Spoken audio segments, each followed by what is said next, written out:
Queridas hermanas, es un gusto poder saludarles aquí a la distancia. Primero dar las gracias por esta oportunidad que me han dado, esta invitación que me han extendido para poder compartir con ustedes en entiendo que es una reunión con el énfasis misionero y donde la mayoría son hermanas de la congregación. Quiero partir por presentarme. Bueno, mi nombre es Daniel Mardones. Seguramente lo conectan con el nombre de mi padre, si seguramente lo conocen también. Él quiso ponerme el mismo nombre. Me llamo igual que él. Bueno, hermano de Betsabé, que también la conocen. Y estuve en Temuco, bueno, mi país natal es Chile, y estuve en Temuco desarrollando un ministerio pastoral por 20 años en la Sociedad Evangélica de Chile.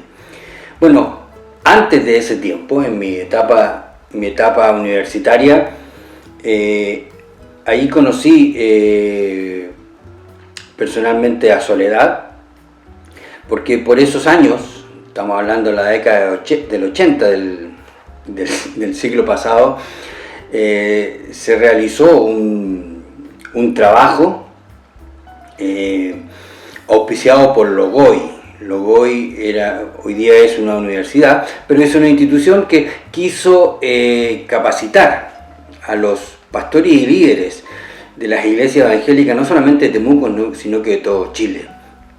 Y era un ministerio fue muy enriquecedor, porque a través de libros que ellos proporcionaban, nosotros podíamos estudiar y después rendir un examen para aprobar las asignaturas, que eran todos revisados en Estados Unidos, y después venían las calificaciones. En el contexto de esa capacitación, que era interdenominacional, ahí conocí a Soledad y después a Claudio, el pastor de ustedes, durante su trabajo también, yo siempre lo asocié con José, la mano derecha de don Abelino Bachman en Temuco, en el taller de la Subaru. Ahí lo conocí, teníamos contacto permanente, producto de su trabajo, y porque, bueno, ahí llevaba nuestro cacharrito para que lo mantengan y le hagan las atenciones mecánicas. Así que fue también un tiempo bien especial, bueno, conversar con Claudio y conocerlo también fue de una gran bendición, y la verdad que me alegro muchísimo y me alegré cuando él tomó la decisión drástica, por lo demás, de involucrarse 100% en el ministerio. ¿Qué estoy haciendo ahora acá? Bueno, nosotros hace 9 años yo llegué acá a Suiza. Mi hijo menor, Simón, él se había venido antes, y producto de una coyuntura que se produjo en nuestra congregación, donde el directorio de la iglesia local decidió hacer un cambio pastoral, por así decirlo. Entonces se dio la oportunidad para que nosotros pudiéramos tomar la decisión de venirnos a Suiza. Suiza, ¿por qué? Porque mi señora es de este país, mi señora Rosemary, y ella estuvo por 30 años en Chile. Ella fue para estar 3 años, nos conocimos, y esos 3 años se transformaron en 30 años para ella. Entonces nos vinimos y nos instalamos acá. Estamos viviendo en un lugarcito que se llama Watt, W-A-T-T, que está muy cerquita del aeropuerto de Zúrich, bueno, conocido como Kloten.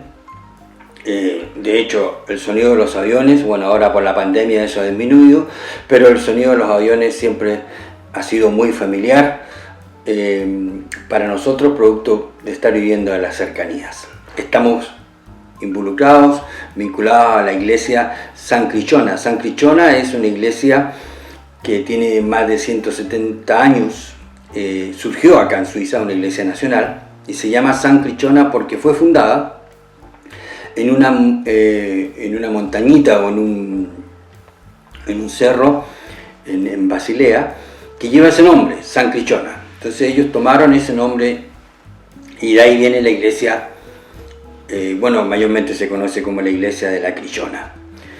Estamos allí vinculados, la iglesia está aquí en Rumblandt, que es aproximadamente unos 5 minutos de donde nosotros vivimos, así que estamos muy, muy cerquita. Dentro de la iglesia participamos en lo que se conoce como los grupos caseros. Somos parte de un grupo de matrimonio, más o menos todos de nuestra misma edad, que compartimos quincenalmente la palabra de Dios y nos vamos rotando en las casas y también en las personas responsables de desarrollar el estudio. Así que es una nueva familia, nos hemos sentido muy, muy, muy acogidos. Un par de veces he predicado en idioma alemán en la congregación y ha sido de verdad un privilegio, ha sido también una alegría y hemos tenido una linda respuesta por parte de la congregación. También conocí a través de una hermana que estaba vinculada con OM, Operación Movilización, que es parte de nuestra congregación, aunque ahora ella se casó y está participando en otra iglesia, pero en su tiempo previo, por ser parte de la iglesia, me invitó a una actividad que tenía un ministerio que desarrollaba OM en Zúrich, conocido como Esperanza para Zúrich, y mientras duró ese ministerio de que yo lo conocí, estuve participando y nos juntábamos semanalmente para tener contacto con gente nueva, que invitábamos a tener un tiempo de estudio bíblico y después participábamos juntos de un café en un restaurante que pertenecía y que pertenece a la iglesia reformada, de donde nos cobijamos, donde ocupábamos las instalaciones, y ahí teníamos un contacto amistoso, no solamente con ellos, sino con la gente también que venía a ese café, que hasta los días de hoy lo tienen, y es una ventana misionera que esa iglesia tiene, que puede ser hasta una excepción, pero esa iglesia tiene un espíritu misionero muy, muy, muy marcado. Entonces nos juntábamos ahí bajo Esperanza para Zúrich. Bueno, ese ministerio terminó y por lo mismo también ya no participamos todos los que estábamos ahí.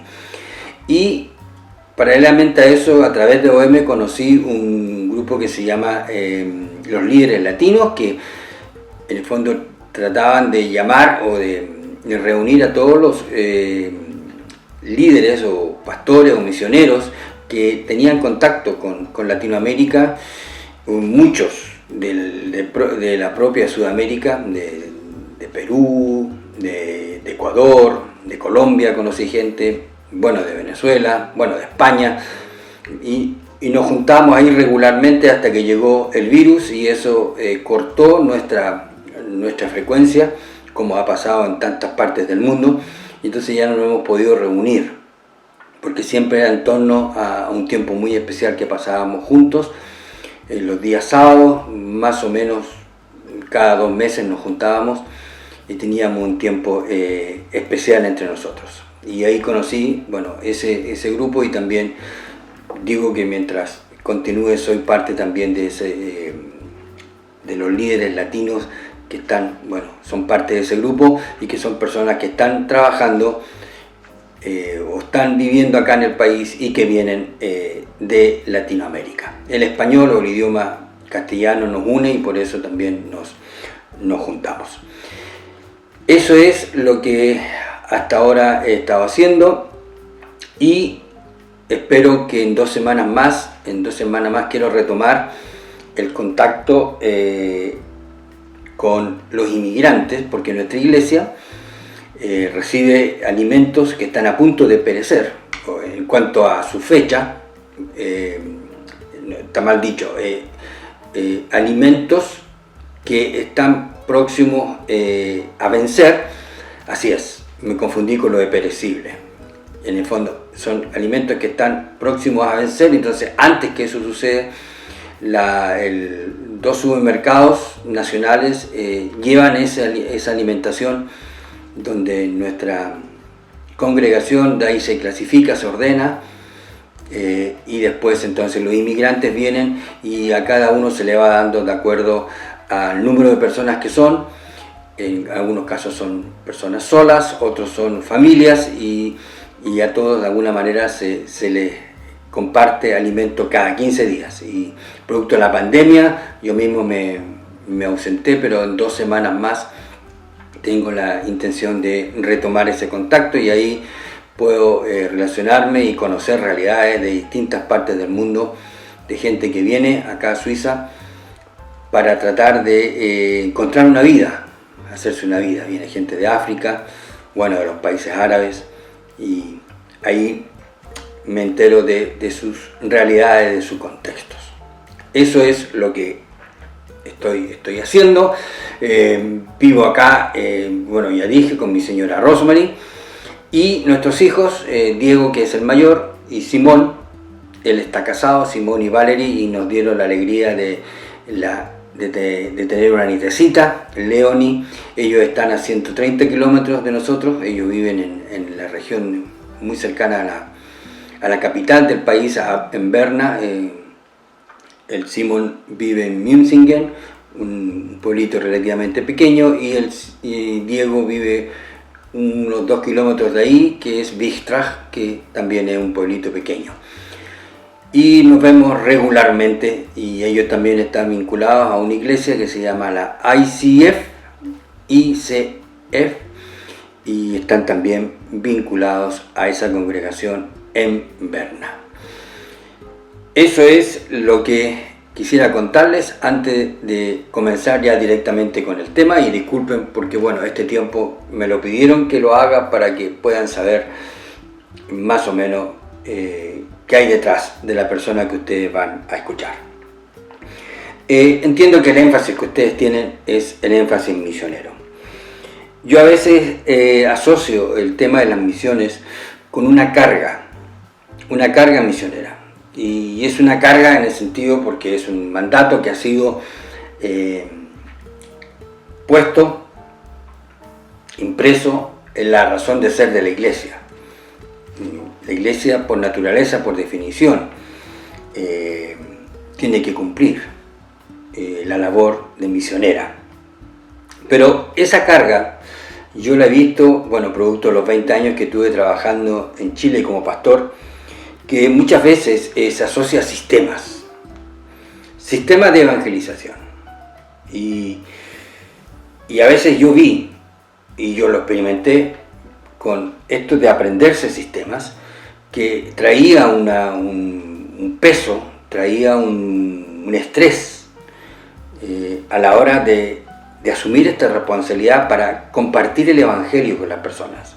Como que de pronto, al traer el sistema, las personas se daban cuenta de que no tenían las herramientas para compartir el evangelio. No sabían qué decir, por dónde empezar, cómo llevar una conversación evangelística con personas fuera de un formato de iglesia o de un formato de un culto. Y yo veía que muchos sentían el peso de eso.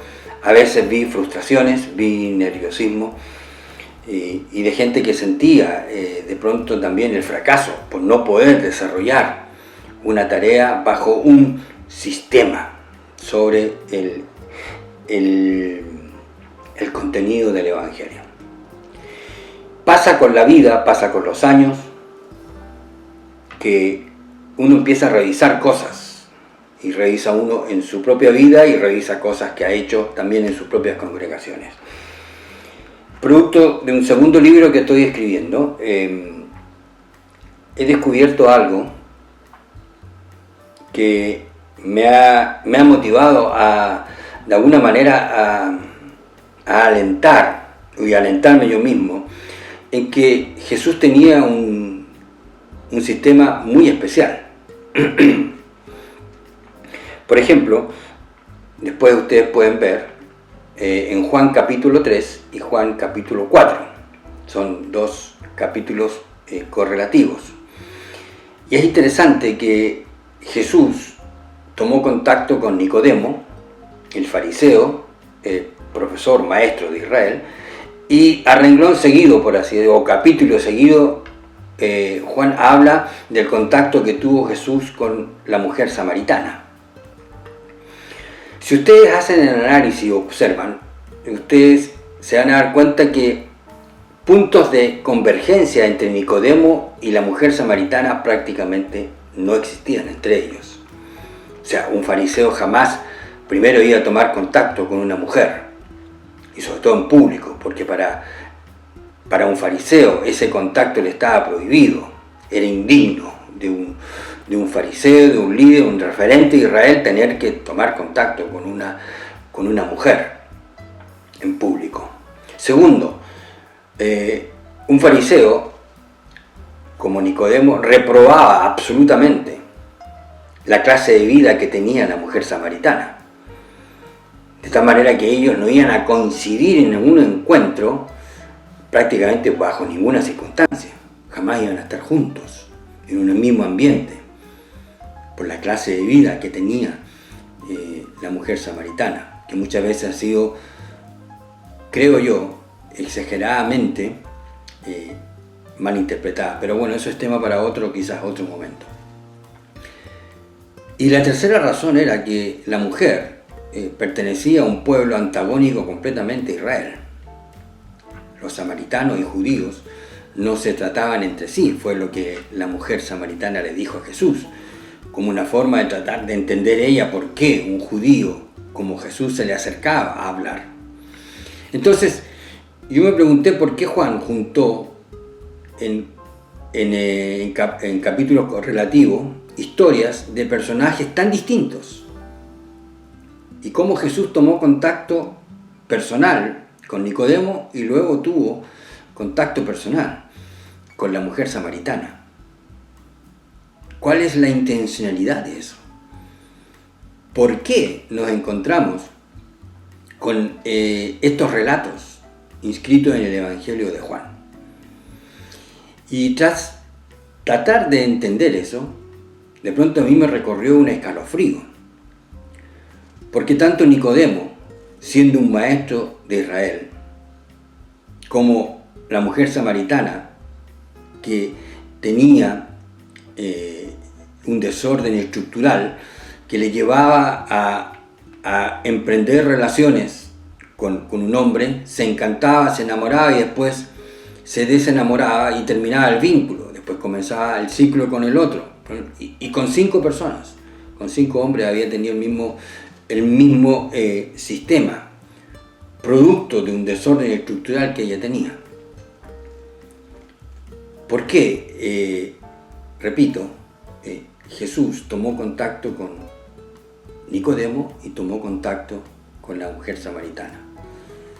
Porque a los dos tenían un déficit común. Los dos estaban sin conocer el camino para tener vida eterna. O sea, los dos estaban igual de perdidos. Y resulta que Jesús, cuando se acercó a Nicodemo, le habló del nuevo nacimiento. Y cuando Jesús se acercó a la mujer samaritana, le habló del agua viva. Y si ustedes se dan cuenta, Jesús usó un camino propio,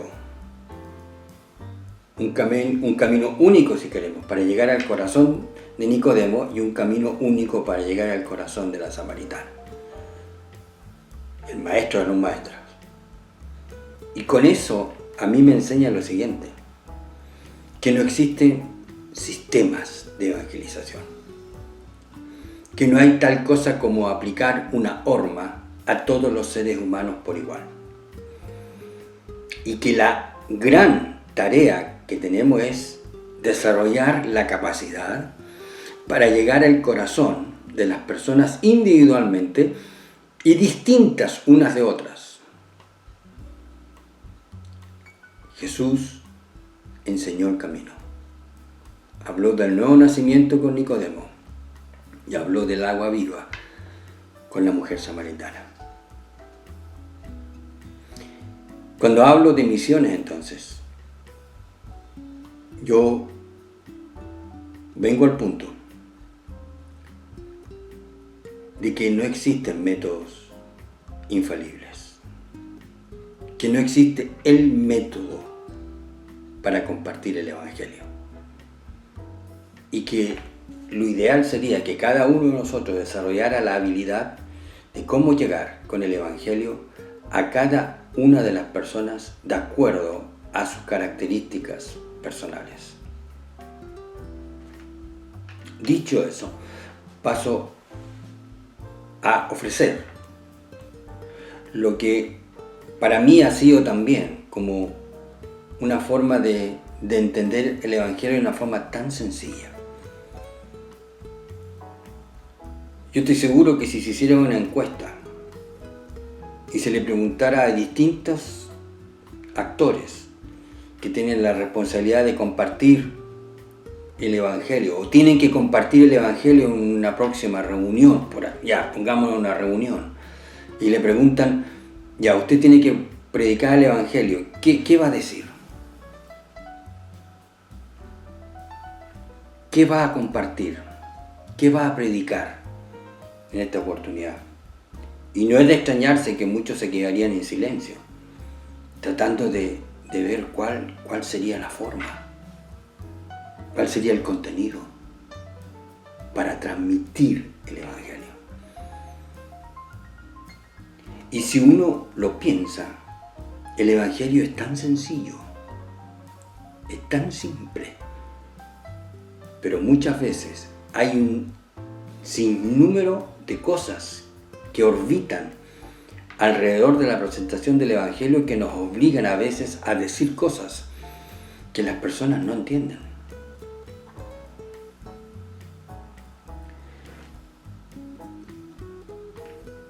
Aprovechando de Juan capítulo 3, el versículo 16, que es uno de los más famosos en un sentido, el más conocido. Juan capítulo 3, versículo 16, lo sabemos de memoria. Porque de tal manera amó Dios al mundo, que ha dado a su Hijo unigénito, para que todo aquel que en Él cree no se pierda, mas tenga vida eterna. Fue lo que le dijo a Nicodemo. Y yo quiero preguntarle a usted primero, ¿qué es amor? Porque convengamos, es una de las palabras que con mucha frecuencia la escuchamos, y por distintos formatos: el cine, el arte, la música, la poesía. Pero ¿qué es amor? No sé si podría usted elaborar una definición de qué es amor. Y la segunda pregunta,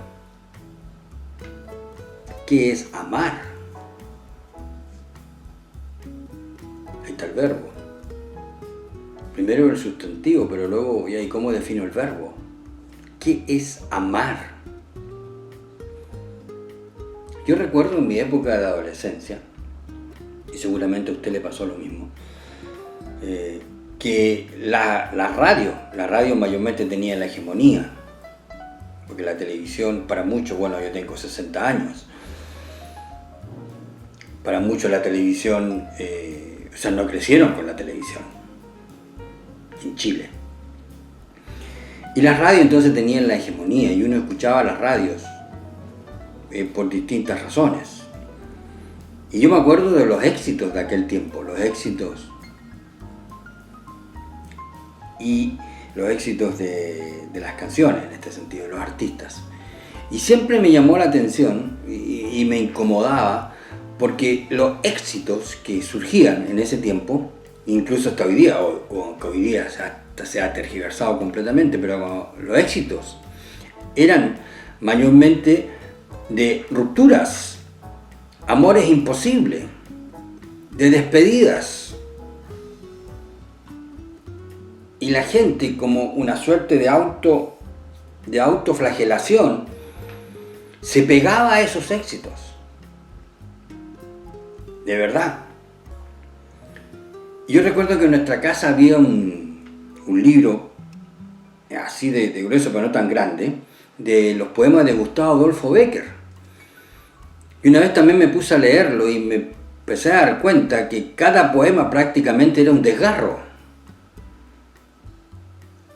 de aquello que podía ser, que pudo ser y no resultó, de amores imposibles, de rupturas, de sufrimiento. Y hasta los días de hoy, las canciones muchas veces tienen que ver con cuestiones completamente frívolas, efímeras. Entonces cuando a lo mejor uno le pregunta a la gente, bueno, pero ¿qué es amor? La gente se queda en silencio sin poder definir lo que es amor. Y después más, cuando le dicen amar, peor, no saben cómo definirlo. Y, repito, que a través de este tema yo puedo llegar al corazón de la gente con el Evangelio. Yo le pregunto a alguien eso, bueno, ¿qué es amor para usted? ¿O qué es amor para ti? ¿Qué entiendes por amar? Y a partir de eso podemos comenzar una conversación y llegar a Juan 3:16. Porque Juan 3:16 nos entrega una definición. Juan 3:16 nos entrega una definición de amar, del verbo. Amar es entregar por quien amo aquello que amo. O de otra manera, por quien digo amar, entrego eso que amo.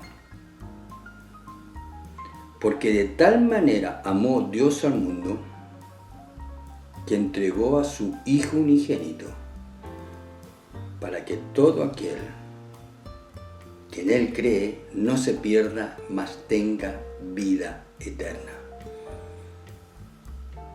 Dios le amó tanto a usted como a mí, que entregó lo que más amaba por usted y por mí. ¿Qué es lo difícil de eso? Y yo le pregunto, le puedo preguntar a usted, ¿qué es lo difícil de entender o aceptar eso? A ver, ¿quién ha sacrificado por usted algo que amaba? Cuando hoy día el concepto de amar está asociado con qué yo voy a recibir, qué voy a ganar. Y cuando las personas entran en una relación, por ejemplo, una relación amorosa, y después en el matrimonio, incluso muchos piensan, pero ¿qué voy a ganar con esto? Y usted puede trabajar este concepto, donde la mayoría de la gente piensa qué va a ganar en una relación. O sea, entienden de que amor o amar es recibir, ganar algo, y no tienen en su mente la idea de dar o entregar. Hoy día vemos el egoísmo que campea en todo lo que hacemos. Todo lo quiero para mí, para mí, para mí. Egoísmo. Y ponga atención. Ese egoísmo se puede ver en distintas facetas. ¿Cuántos padres, por ejemplo, practican su hobby, donde el tiempo y el dinero adquieren valores relativos, pero practican su hobby, andan solos, hacen solos? Yo acá veo mucho de eso. Son muy escasos las personas que, por ejemplo, los veo en sus motos acompañados.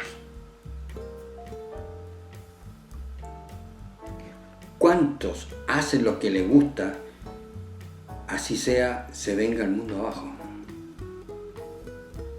Y no están dispuestos, por ejemplo, a renunciar, a entregar eso que aman por sus hijos a quienes aman, por ejemplo.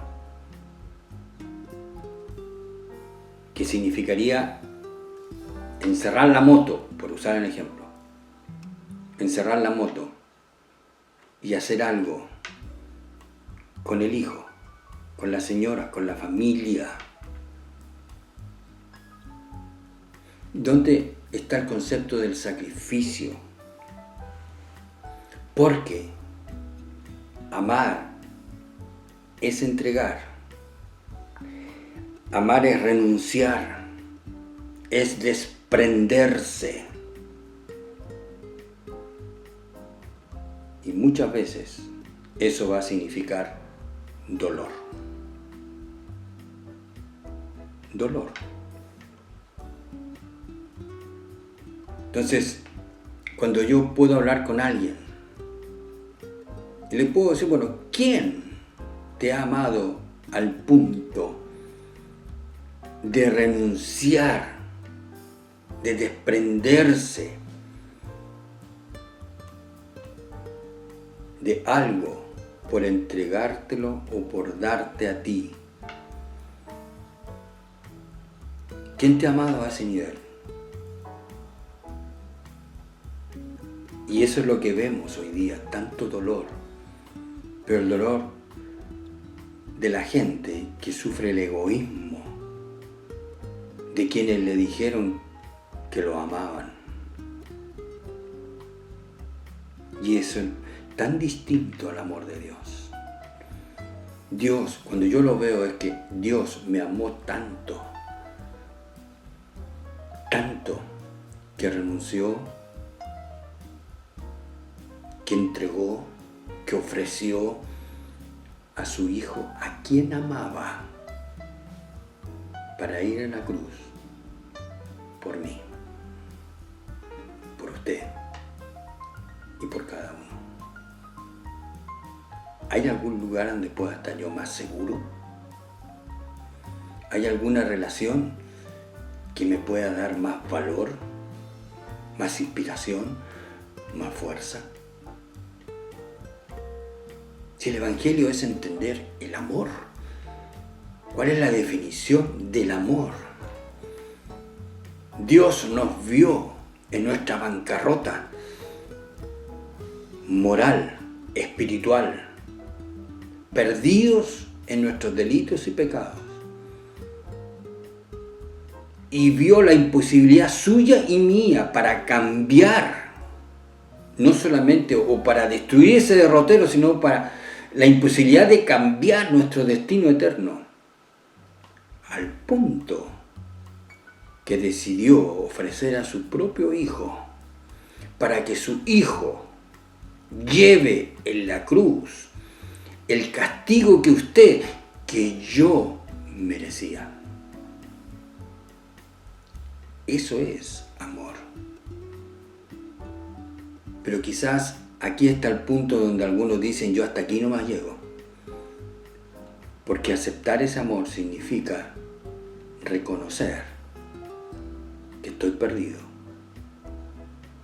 que soy pecador y que por mi propia fuerza nunca voy a cambiar mi destino eterno, que nunca por mis propios méritos lograré convencer a Dios para que me regale la vida eterna. Eso tengo que reconocerlo. ahí tengo que caer de rodillas ante ese sacrificio y reconocer que fue personalmente por mí. Ese es el punto de inflexión, o ese es el punto de quiebre que nunca debemos dejar de lado. Aceptar ese amor significa reconocer mi miseria, mi necesidad, mi bancarrota, para acoger ese sacrificio como producto del amor más grande que jamás podré recibir o experimentar. Bueno, nuevamente ha sido una alegría poder dirigirme a ustedes. Sigan con la reunión, no sé cómo se conducirá todo esto, pero si necesita usted, porque yo no las conozco, si necesita establecer un vínculo con Dios a través de Jesucristo, busque ayuda pertinente, por favor. Acérquese al pastor, a Claudio, acérquese a Sole o a las personas que son referentes dentro de la iglesia, que usted sabe que le van a ayudar para conocer el amor más grande. Gracias por su tiempo, gracias por su atención. Que el Señor les acompañe y les bendiga. Y por qué no, si Dios quiere, será hasta una próxima oportunidad.